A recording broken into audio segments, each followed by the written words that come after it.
The proposition is deliciously intriguing. Two brothers torn apart by a divorced American interloper. Two sisters-in-law, one dutiful, one showy, whose ill-concealed hostility helps to prise apart the siblings once thought tied together for life by their accident of birth. It's as if the painful history of George VI and his brother, Edward VIII, who abdicated for the love of his brash U.S. bride, Wallis Simpson, to the disgust of his sister-in-law, later Queen Elizabeth, the Queen Mother, is being played out all over again. Now, piling irony on top of irony, Prince Harry is leaving Kensington Palace, home of his brother Prince William, to start his married life at Frogmore, where his black-sheeped great-great-uncle Edward is buried with his bride.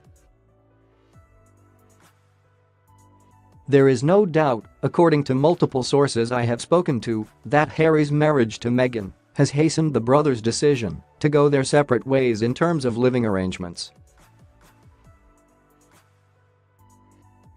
Later down the line, their courts will naturally diverge too, as William steps up to become the Prince of Wales.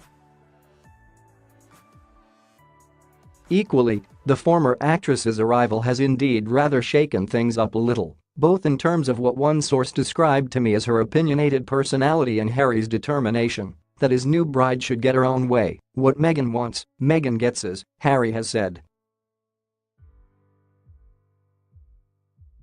And there is no doubt that the new Duchess of Sussex hasn't forged a particularly close relationship with her brother-in-law's wife.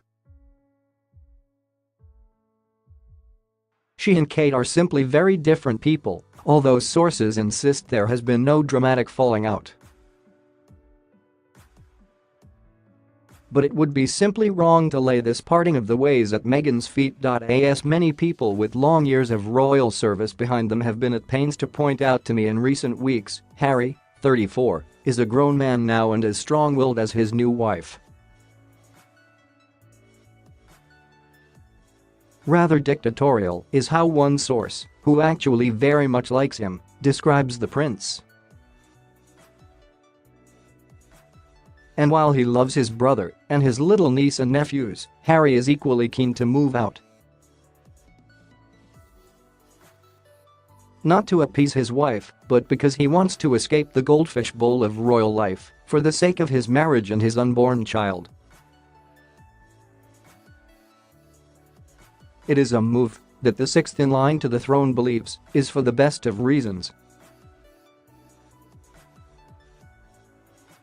And yet his decision to take on secluded Frogmore Cottage in the grounds of Windsor Estate, close to his adored grandmother, has raised eyebrows.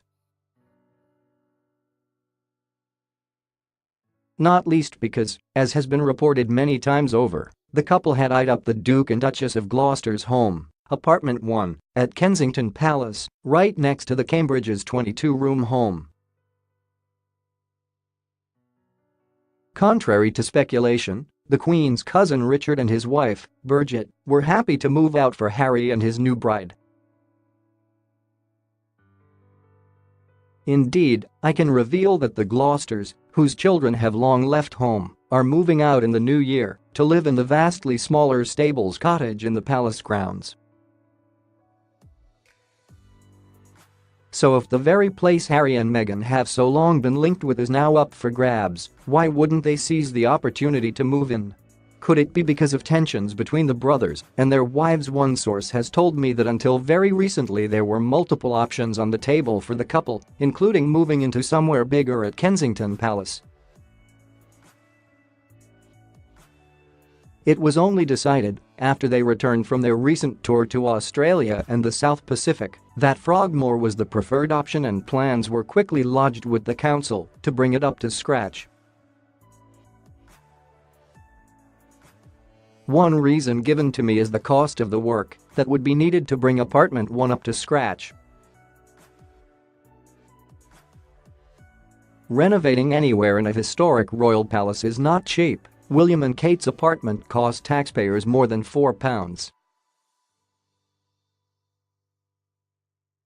$5 million. The other reason is that Harry simply doesn't want to bring his family up in such a visible manner as his brother.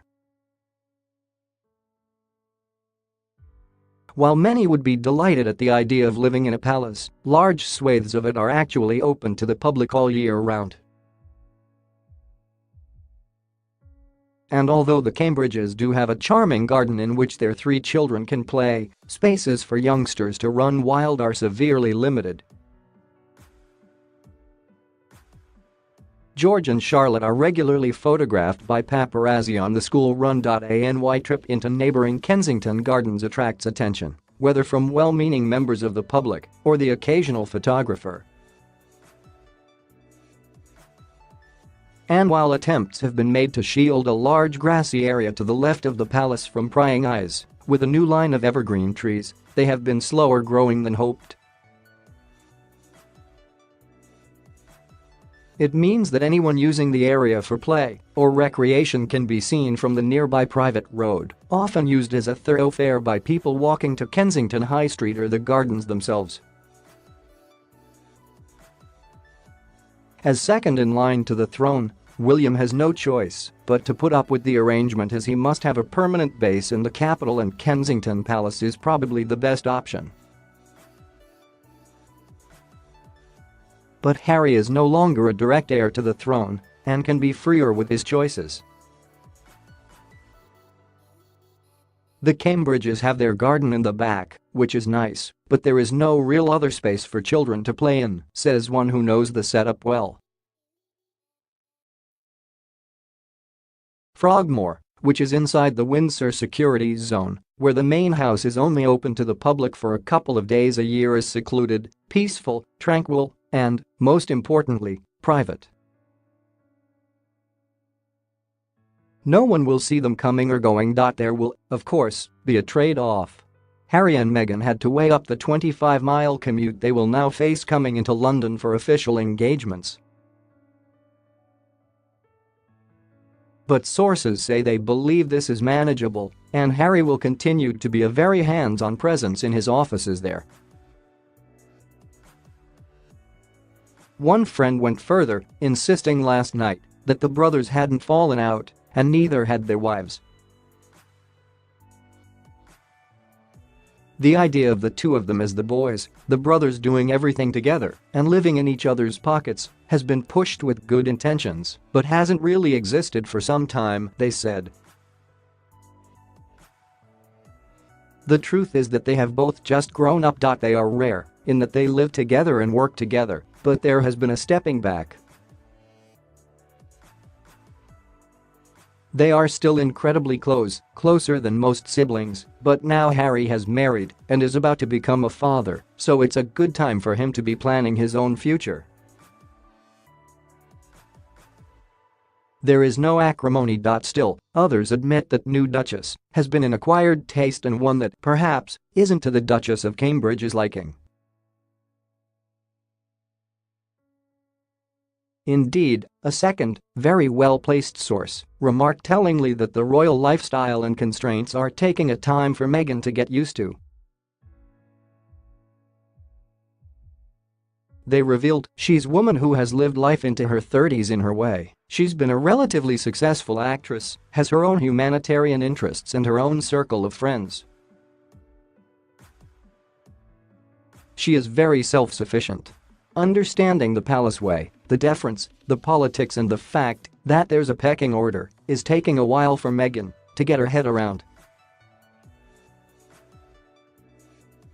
She is quite opinionated, and Harry has got very dictatorial of late, which hasn't made things easy at times. But while there are some tensions behind the scenes, Kate is pretty unflappable, and nothing has become bad enough to make Harry and Meghan want to move out. People are genuinely pleased to see them, so happy. The truth is that there simply isn't enough room at Kensington Palace for them, and I know they have been looking at Windsor as a possibility since before the wedding. Work, it can be revealed, has already started on the cottage, turning it from 5 separate staff flats into a 5, not 10, as previously reported, bedroom home for Harry, Meghan, their 2 dogs, and, eventually, their new baby. The cost of transforming it from somewhat run-down employee quarters into a cozy family home with space for Meghan's mother, Doria Ragland, to visit from the US, another factor in their decision to move, as well as a nanny and police protection officer, will be met by taxpayers via the sovereign grant, money given by the government to the Queen to run her household and fund her work. Any fixtures and fittings and decorating over and above essential work will be met by the couple themselves, although there is sure to be debate as to why Harry and Meghan don't fund the entire project themselves. After all, it is because of their decision to live there that the work has to be done in the first place. It is anticipated, sources told me yesterday, that they will be able to bring their baby home there when he or she is born in the spring. Frogmore is just lovely and will be a beautiful place for the Sussexes to bring up their child. It's not that far from London. He or she will still see plenty of their cousins. Harry and Meghan are incredibly happy and deservedly so.